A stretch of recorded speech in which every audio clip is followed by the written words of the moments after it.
Salam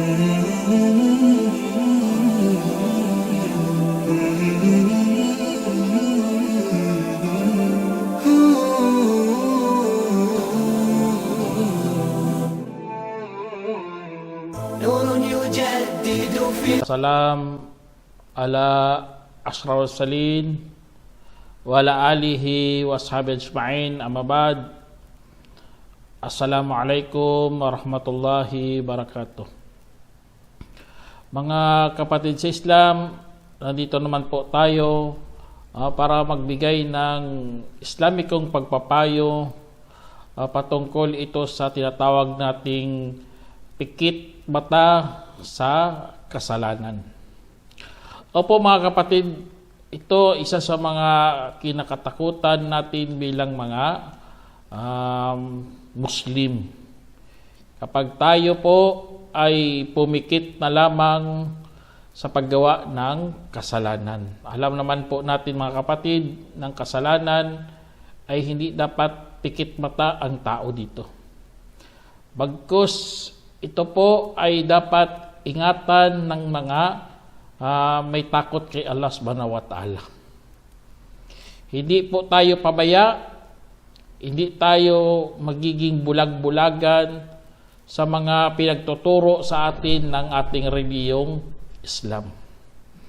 Kaya po sa atin bilang mga mananampalataya kay Allah subhanahu wa ta'ala, iniingatan natin ang ating mga sarili sa pagdating ng mga ganitong mga trahedya.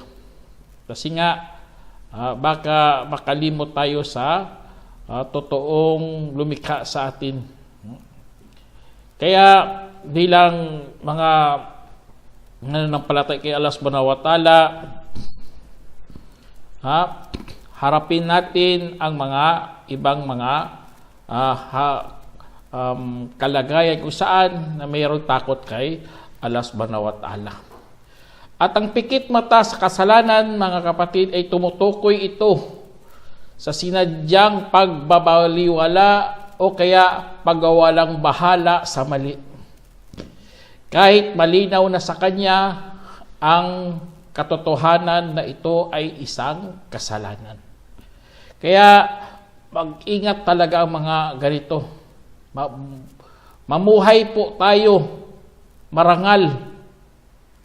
Kahit pikit mata ka po sa kahirapan, kahit hirap ka na sa buhay, o kaya masakit ang iyong kalooban, o kaya ayaw mo gawin, basta gawaing marangal mga kapatid, walang problema, pumikit ka dyan, pumikit mata ka, para magpatuloy ka lang.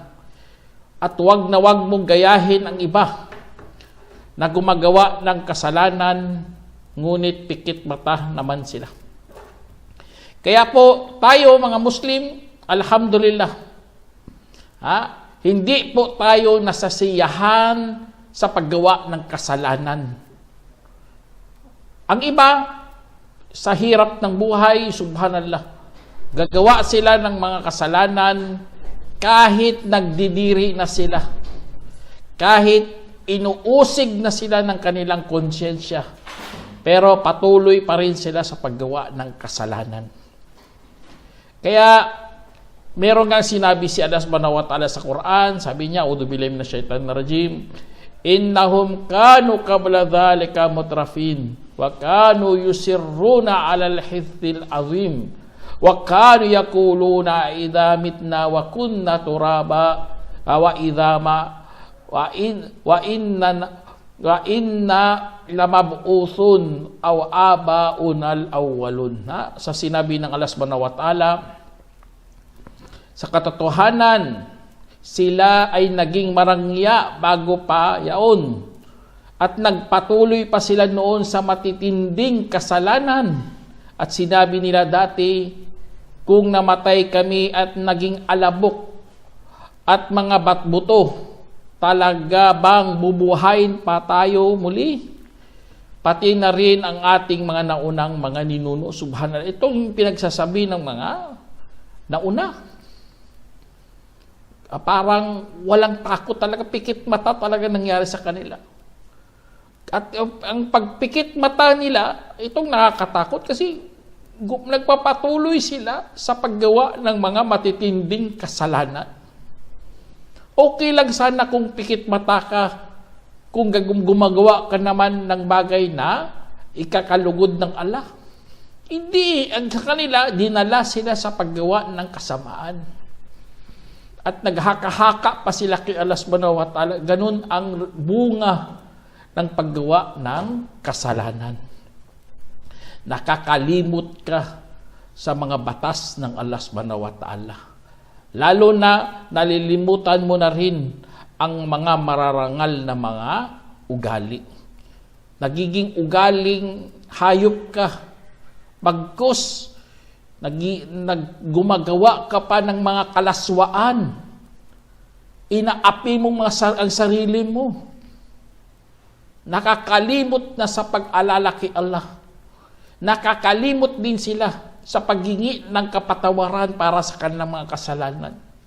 At ang pinakamasama sa lahat, nakakalimot sila sa sino na ba talaga ang nagbibigay kapatawaran.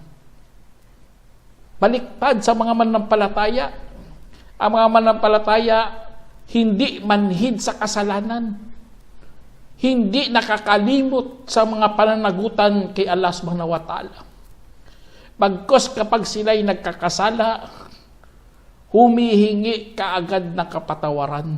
Ibig sabihin, kahit gumagawa ka ng kasalanan, kahit pikit mata ka, dapat idilat mo pa rin ang iyong mata para paghumingi ng kapatawaran kay Allah subhanahu wa ta'ala. At saka, hindi na sila nagpapatuloy sa paggawa ng kasalanan. Kaya mga kapatid sa Islam, marami pong anyo ang pikit mata sa kasalanan. Marami. Isa na dito ang pagpapalusot. Nagpapalusot siya, sasabihin niya, alam ko naman mali yan eh. Ngunit ginagawa kasi yan ng karamihan. Subhanallah, magpapalusot pa. Ang iba na naman, nagpapaliban sa pagsisisi sa Diyos. Sabi niya, saka na ako magsisi. Bata pa naman ako. At ang mga nagpapakabait, kukunin na ni Lord. Subhanallah. Magbigay pa sila ng mga haka-haka nila. Nawalan bahala sila sa pag-alala kay Allah. Ayaw nila makinig ng mga babala. Ayaw nila makinig ng mga payo. Ganun ang anyo ng mga pikit mata sa kasalanan, mga kapatid. At ang iba, binabaliktad pa nila ang mali at ang tama. Kaya naging karaniwan na sa kanila ang mga kasalanan. Kasi nga nasubrahan sila sa pagpikit mata, mga kapatid. Kaya nakakalungkot, mga kapatid. Kasi ang tao, nilikha ng Allah subhanahu wa ta'ala na mayroong taglay na talino. Mayroon silang katalinuhan. Meron silang mata sa katotohanan na kaya nilang lumakad sa kaluguran ni Allah. Ngunit kapag hindi mo yan ginamit sa katotohanan at naging pikit mata ka pa sa kasalanan, a'udhu billah. Meron nga sinabi si Allah subhanahu wa ta'ala sa banal na Quran, sabi niya, balil insanu ala nafsihi basira walau alqa ba'adhira. Sinabi ng Allah, bagkus ang tao hinggil sa kanyang sarili ang mismong nakakakita at kahit maglahad pa siya ng kanyang mga dahilan. Subhanallah. Tingnan nyo ganun ang pagkasabi ng Allah. Mismo ang tao ang nakakaalam, nakakakita, nakakapansin sa kanyang sarili. Kahit magbigay pa yan siya ng ng mga, kaya sa lie detector, kahit magpalusot ka pa, magdadahilan ka pa, madidetect ka ng lie detector eh. Kasi nga nag-iiba ang beat ng iyong puso. Ganun na ganun, mga kapatid. At ito hindi na to theory, pagkos naging science na to, agham na talaga. Kasi may pinag-aralan na, marami na silang mga sample na kinuha. Kaya, subhanallah, mga kapatid, kaya ang tao, mga kapatid, Hindi po talaga tayo dapat magpikit mata sa kasalanan. Kung pumikit ka man, ay dapat bahagya lang. Dapat idilat mo pa rin ang iyong mga mata para makita mo ang katotohanan. Kasi nga, kapag ito po ay umabot sa iyong puso, doon na yan, mananatili na yan, naging mansa na po yan. At ang iyong pikit mata ay maging patuloy na yan hanggang pagdilat mo, kamatayan ng iyong kaharapan. Naudzubillah. Huwag nating gayahin ang mga nauna. Matulad ng sinabi ng Allah, وَمَا يَأْتِيهِمْ مِنْ رَسُولٍ إِلَّا كَانُوا بِهِ يَسْتَهْزِئُونَ كَذَلِكَ نَسْلُكُهُ فِي قُلُوبِ الْمُجْرِمِينَ لَا يُؤْمِنُونَ بِهِ وَقَدْ خَلَتْ سُنَّةُ الْأَوَّلِينَ. Katulad ng sinabi ng Allah, at walang dumarating sa kanila mula sa mensahero, kundi dati nila itong kinukutya. Gayon din, ipinapasok rin namin ito sa mga puso ng mga salarin. Hindi sila maniniwala sa Kanya at sadyang lumipas na ang kapamaraanan ng mga nauna. Subhanallah, tingnan nyo, pagkasabi dito, ipinasok rin namin ito sa mga puso ng mga salarin. Kaya nakakatakot, bakit pumasok doon? Kasi nga dahil sa kanilang pangutya, sa kanilang paggawa ng kasalanan, nagiging manhid na sila. Wala na silang pakiramdam. Kaya tuloy, parusa yun ng Allah. Na kapag gumagawa ka lagi ng kasalanan, ipapasok yan sa iyong puso. Magkos, meron pa nga sinabi si Allah dito, napakalinaw din, Kallabal, rana ala kulubihim ma kanu yaksibun. Aba hindi, bagkus ito ay mansa sa kanilang mga puso dahil sa dati nilang kinakamit. Tingnan nyo, basta ikaw, pinipilit mo talagang pagnanasa mo. Pinipilit mo talaga ang mali naging tama, ang mali naging tama, auzubillah. Tapos pikit ka pa sa mata mo sa paggawa nito ng mga kasalanan, ay talagang maging mansa yan. At ang mansa, alam nyo, mansa, hindi na yan matatanggal maliban na lang sa pagbabalik loob mo kay Allah. Sila, nasanay na sila. Naging manhid na sila. At ang pinakamasama sa lahat, nagiging mababa na ang kanilang pagkatao, mga kapatid. Mababa masyado. Kasi nga, katulad ng tingnan nyo, mga drug addict. Shabu ng shabu. O kaya manginginom ng alak. Nawalan na sila ng kanilang pagkatao dyan. Kasi nga, ang utak nila bangag. Ang kanilang, wala na sila sa katinuan. Mapang-api na sila sa kanilang mga sarili.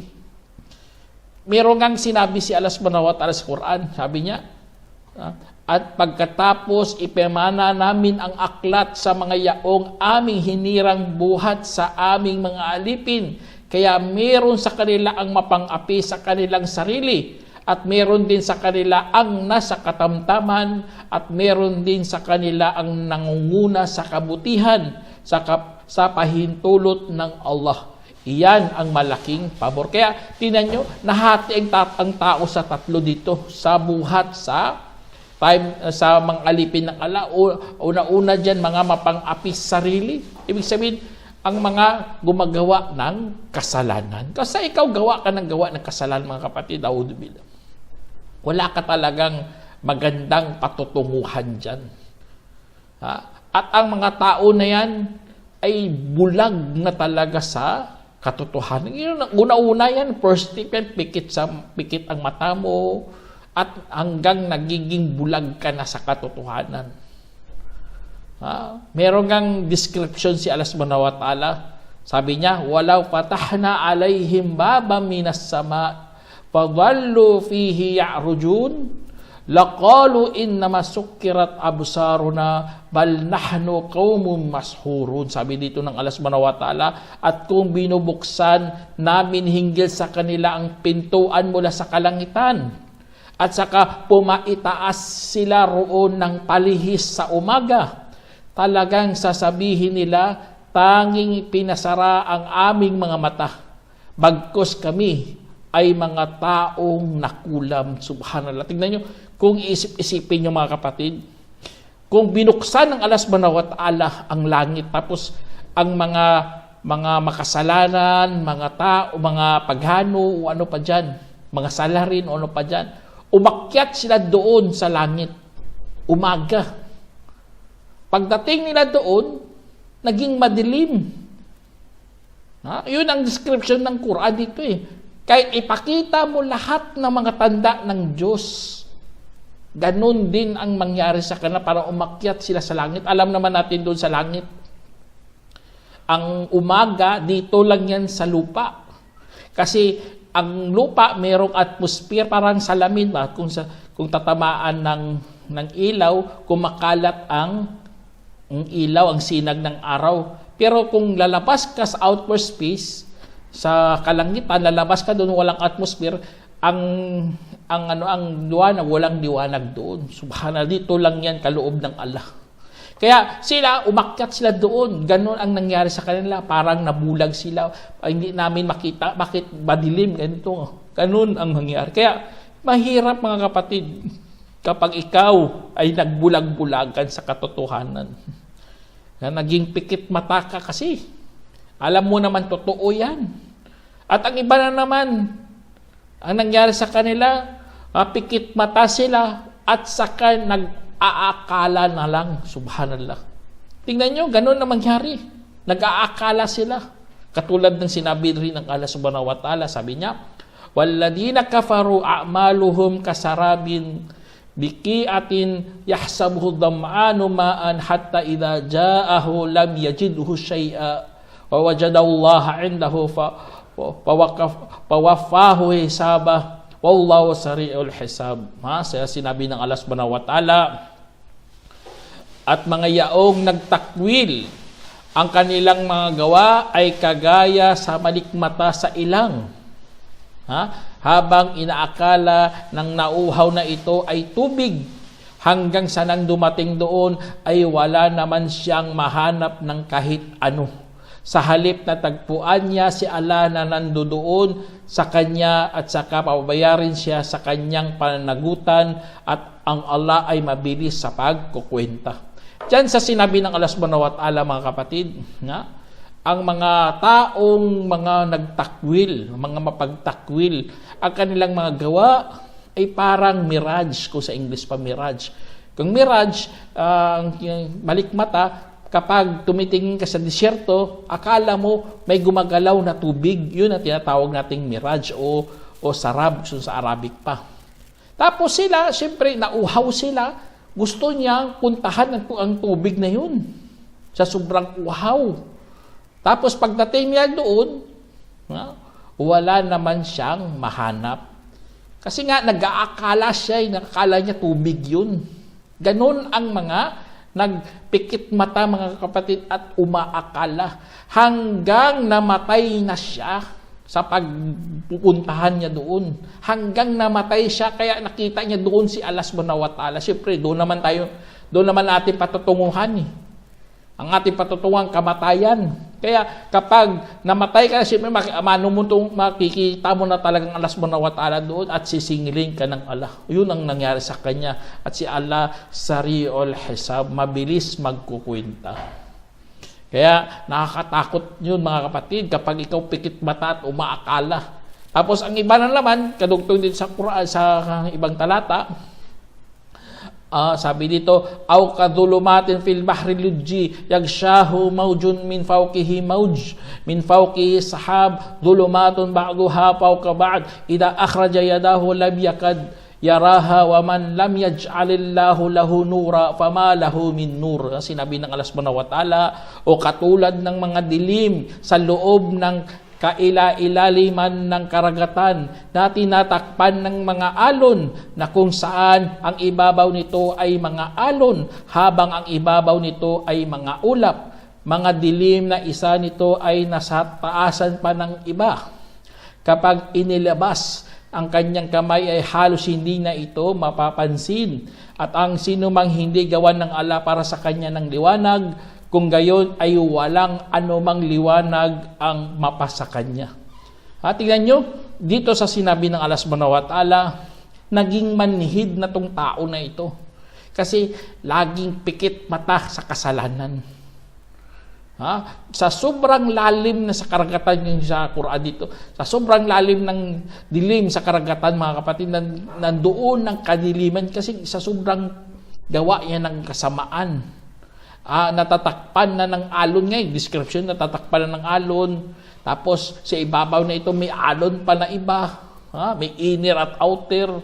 Tapos sa taas pa, mayroon pang ulap. Tapos nasa ilalim siya, hindi niya na makita ang kanyang kamay kasi nga nawalan na ng liwanag doon sa ilalim ng karagatan. Subhanallah, ganun na ganun.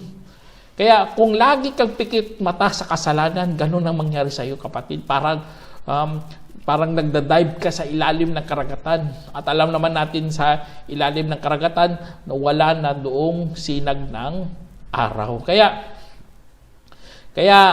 ang tao, kapag nawalan talaga ng takot kay Allah subhanahu wa ta'ala, subhanallah, nakakatakot.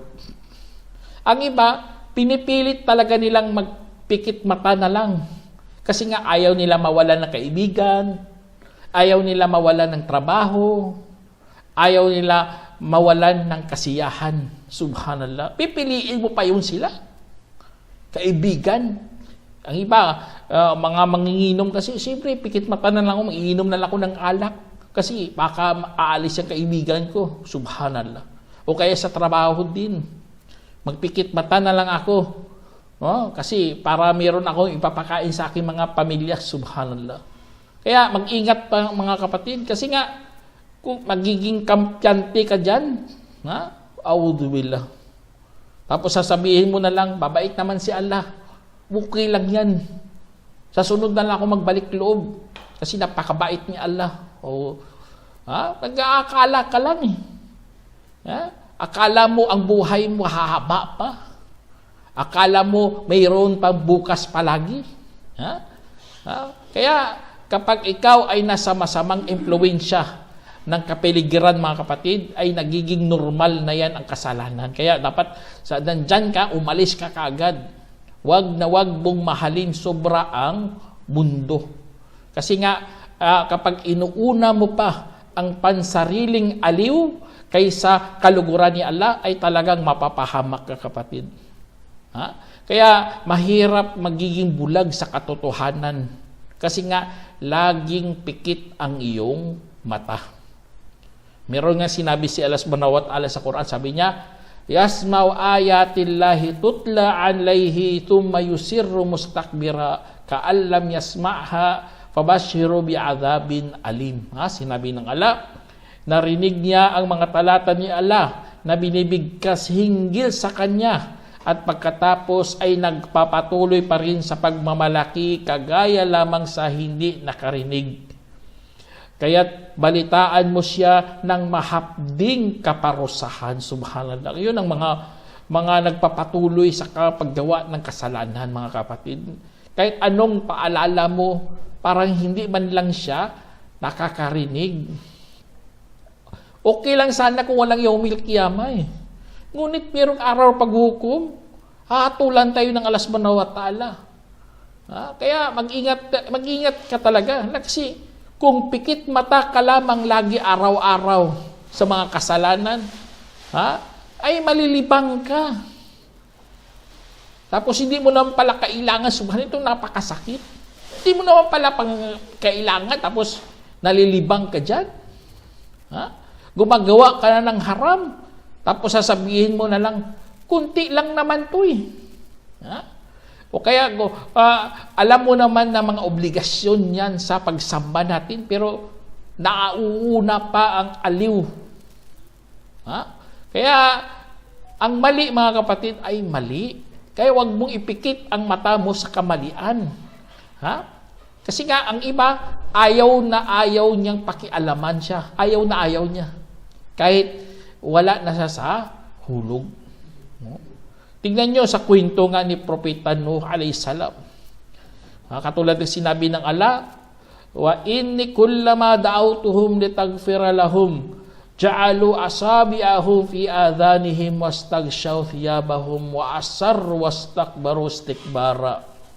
Sa sinabi ng Allah, at sa katotohanan, tuwing inaakay ko sila upang sila ay iyong papatawarin, inilagay nila ang kanilang mga daliri sa kanilang mga tainga at nagbalot sila ng kanilang mga kasuotan at iginiit pa nila at nagmalaki ng lubusan. Subhanallah. Iginiit, nagpatuloy, ano pa dyan. Ganun ang ginawa nila, sobra pa sa pikit mata dito Kasi binalutan nila ang kanilang mga ulo ng kanilang mga damit. Ayaw na ayaw nila makita si Propeta Nuh. Kasi si Propeta Nuh, grabe ang magturo, grabe magpayo, grabe mag-anyaya sa kanila. Ngunit sa sobrang tumigas na talagang kanilang puso. Kaya ito ang isa sa mga masamang epekto kasi yan ng pikit mata sa kasalanan, mga kapatid. Katigasan ng puso. At lalo na lumalayo ka na pala sa Allah subhanahu wa ta'ala. Kasi ang kasalanan naging karaniwan na lamang. At unti-unti nawawala ang kapayapaan sa iyong kalooban. Kaya mahirap ka na magsisi. Kasi manhid ka na Lalo na manhid na rin ang iyong puso. Hindi ka na nababagabag kapag ikaw nagkakasala. Auzubillah. Naiinis ka pa kapag ikaw pinaalalahanan at natutuwa ka pa sa iyong mga nagawang mga kasalanan. At ang pinakamasama, bihira ka na lang umiiyak kapag ikaw nananalangin kay Allah subhanahu wa ta'ala. Kaya damay-damay talaga ang karamihan. Maraming madadamay sa paggawa ng kasalanan. Lalo na pikit mata ka lang lagi, wala kang imik, hindi ka man lang nagsalita, lalo na nangyayari na yan sa pamilya mo. Wala kang imik, auzubillah, maging dayuth ka yan. At alam naman natin parusa sa mga dayuth, mga pabaya sa kanilang pamilya.